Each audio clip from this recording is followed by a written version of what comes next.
Reflexão do dia 8 de fevereiro de 2024. Quinta semana do Tempo Comum, quinta-feira, cor litúrgica verde. Santo do dia, Santo Irmão Miguel Febres, educador e patrono dos pedagogos. Século XIX, ele que começa a andar com 5 para 6 anos de idade, devido a um problema nas pernas, mas numa visão onde ele viu Nossa Senhora, ela o pega pelas mãos e ele caminha, e seu corpo se apruma, e daí para frente ele caminha na sua vida em busca de anunciar o Senhor Jesus. Senhor Jesus, são tantos os profissionais que doam-se para a humanidade, para torná-las melhor, da melhor forma possível, em especial os educadores, professores, pedagogos. Senhor, muitos deles são desprezados e desvalorizados. Te pedimos, por intercessão de Santo Irmão Miguel Febres, que guarde para cada um desses a glória da vida eterna. Amém. Minha família é santa. Estamos reunidos em nome do Pai, do Filho e do Espírito Santo. Amém.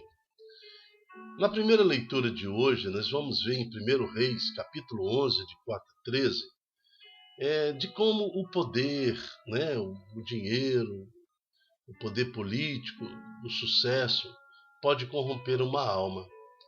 Quando Salomão ficou velho, suas mulheres desviaram o coração de Salomão para outros deuses. Seu coração já não pertencia inteiramente ao Senhor seu Deus, como o de seu pai Davi. Salomão prestou culto a Astarte, deusa dos Sidônios, e a Melcom, ídolo dos Amonitas, e fez o que desagrada ao Senhor, e não lhe foi inteiramente fiel como seu pai Davi. Então é um momento da vida de Salomão que ele quer mais agradar aos outros, nas suas articulações políticas, casamentos políticos, para, certo, evitar guerras, mas também acordos econômicos. Então isso se sobrepõe a Salomão e ele acaba, para agradar suas mulheres, praticando cultos de idolatrias.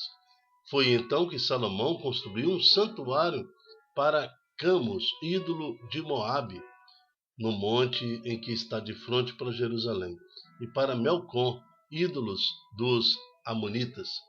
Fez o mesmo para todas as suas mulheres estrangeiras, as quais queimavam incenso e ofereciam o sacrifício a seus deuses.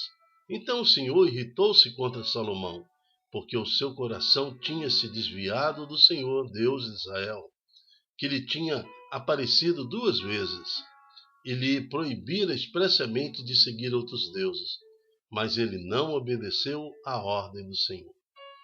Então, não tem como agradar o mundo ou querer adaptar a religião para o mundo.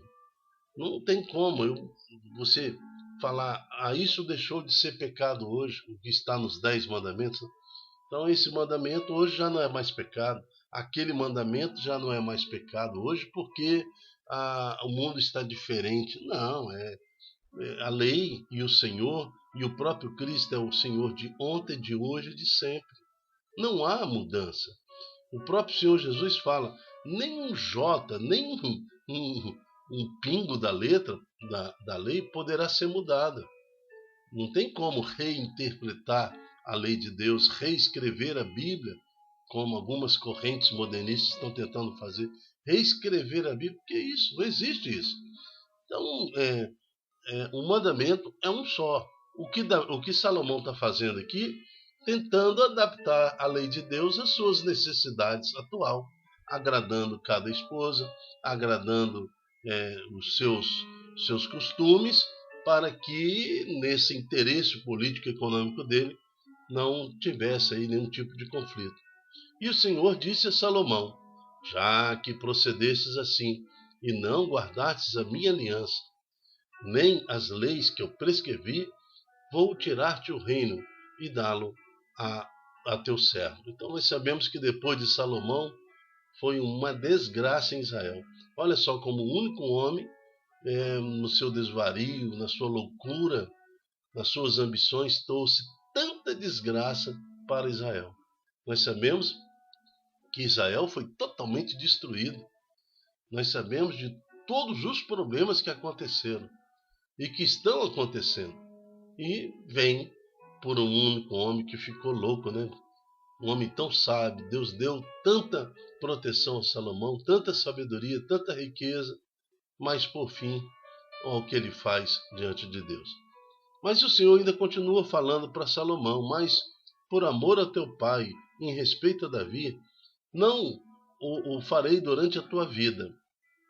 É da mão do teu filho que eu o arrebatarei. Então, quando o filho de Salomão herda o reino, após a herança, logo em seguida, há uma confusão política. Aí nós temos a divisão do norte, do sul, já começa a dividir, né? O pessoal da Samaria, de Jerusalém, e começa então a enfraquecer politicamente o Estado de Israel, que acabou na deportação e invasão de Nabucodonosor.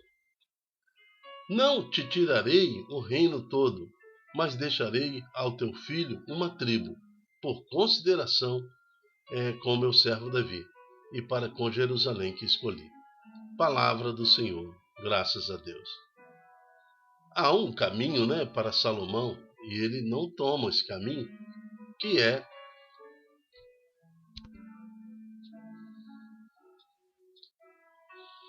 o arrependimento. Nós também podemos muitas vezes cair, tropeçar na nossa caminhada, assim como Salomão, também vacilar na nossa fé, né?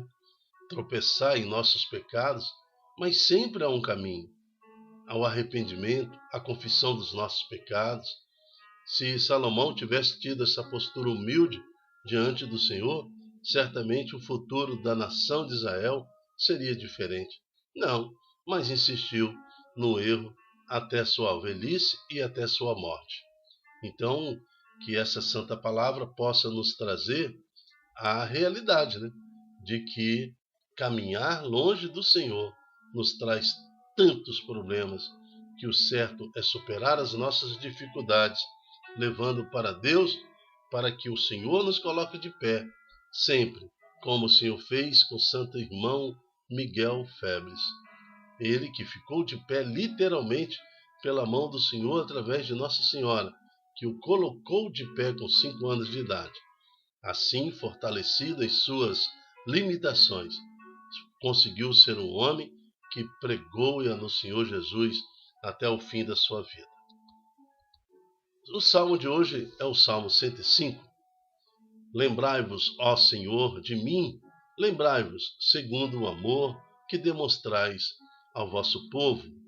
Felizes os que guardam os seus preceitos, as suas leis, e praticam a justiça em todo o tempo. Lembrai-vos, ó Senhor, de mim, da minha família, da minha casa. Lembrai-vos pelo amor que demonstrais ao vosso povo. Então fique aí registrado o Salmo 105. Lembrai-vos, ó Senhor, de mim. Lembrai-vos, segundo o amor que demonstrai ao vosso povo. Evangelho está em Marcos capítulo 7, de 24 a 30. O Senhor esteja conosco. Ele está no meio de nós. Proclamação do Evangelho de Jesus Cristo segundo Marcos. Glória a vós, Senhor. Naquele tempo, Jesus saiu e foi para uma região de Tiro e Sidônia. Entrou numa casa e não queria que ninguém soubesse onde ele estava, mas não conseguiu ficar escondido. Uma mulher que tinha uma filha com espírito impuro ouviu falar de Jesus e foi até ele, caiu aos seus pés. A mulher era uma pagã, nascida na Fenícia, na Síria, e ela suplicou a Jesus que expulsasse da sua filha o demônio. Jesus disse: deixa primeiro que os filhos fiquem saciados, porque não está certo tirar o pão dos filhos e jogá-los aos cachorrinhos. A mulher respondeu: é verdade, Senhor, mas também os cachorrinhos debaixo da mesa, comem as migalhas que as crianças deixam cair. Então Jesus disse: por causa do que acabas de dizer, podes voltar para casa, o demônio já saiu da sua filha. Ela voltou para casa e encontrou sua filha deitada na cama, pois o demônio já havia saído dela. Palavra da salvação. Glória a vós, Senhor.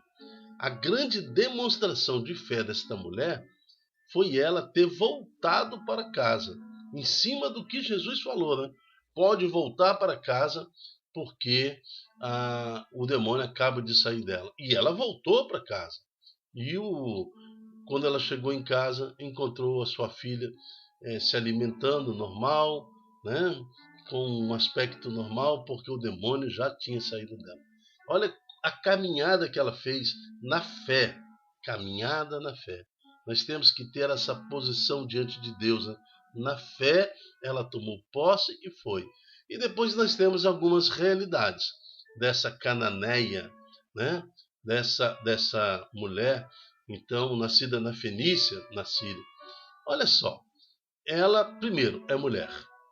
E naquela época, então, para chegar uma barreira de homens que cercava Jesus ali, uma barreira de costumes da época. Então, mas ela assim mesmo vai e se lança ao pé de Jesus. Depois, ela é pagã. Depois, ela ainda tem que passar por esse obstáculo, né? Olha o que Jesus fala diante da solicitação dela. Deixa primeiro que os filhos fiquem saciados, né? Porque não está certo tirar o pão dos filhos e jogá-lo aos cachorrinhos. Então aí nós temos duas conotações. Por que Jesus explica isso? Porque eu vim, ele já fala isso em Marcos capítulo 1, eu vim para anunciar o Evangelho. E a vinda de Jesus, ele foi para anunciar o Evangelho, a Boa Nova, em Jerusalém, em Israel, aos judeus. Jesus não foi anunciar lá em Roma, ele não andou o mundo todo anunciando.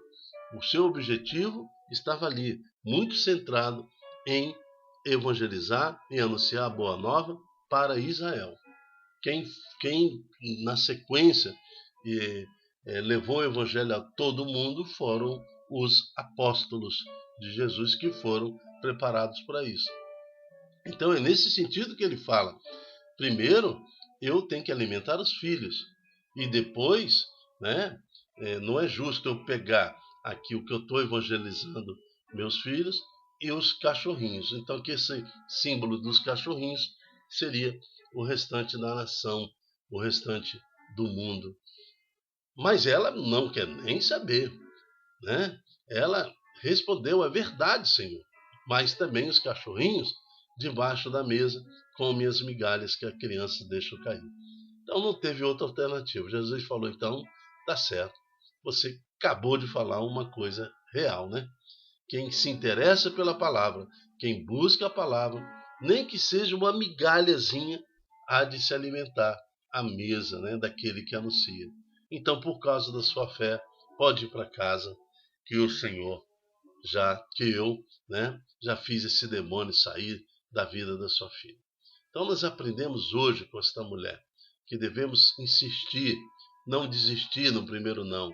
Ao contrário, argumentar com Deus, cobrar de Deus, cobrar do Senhor, né? Cobrar mesmo, na humildade, cobrar por que isso está acontecendo, qual é a finalidade desta dor na minha casa, na minha família, por que eu estou atravessando esta ou aquela situação. Conversar com Deus para que realmente termos uma resposta do Senhor ao favor dos nossos apelos. Oramos e pedimos a Deus que abençoe esta casa, abençoe essa família que hoje nos ouve, abençoe, Senhor, todo aquele que está agora questionando ao Senhor devido à sua dor, para que obtenha de Deus a resposta, como esta mulher, né, nascida na Fenícia, na Síria, né, esta cananeia, para que ela possa, então, também receber, esta família, este homem, esta mulher, possa receber de Deus agora uma resposta que o convença e a graça da realização dos pedidos. Por tudo isso, invocamos o nome do Senhor Jesus e oramos a Deus. Amém. Eu me chamo Dilton Góes. O nosso projeto chama-se É de Mim Se Não Evangelizar. Seja você também um evangelizador. Multiplique em suas redes sociais esta oração, esta palavra. Tem muitos que estão na condição desta mulher, que pagã, nesta mulher que representa aquelas pessoas que não ouviram ainda a palavra de Deus, mas para que mais corações estejam sensíveis à presença do nosso Senhor Jesus. Então, na fé, construímos esta grande comunidade de evangelização. Ai de mim se não evangelizar. Até a próxima, se Deus quiser. Tchau, tchau.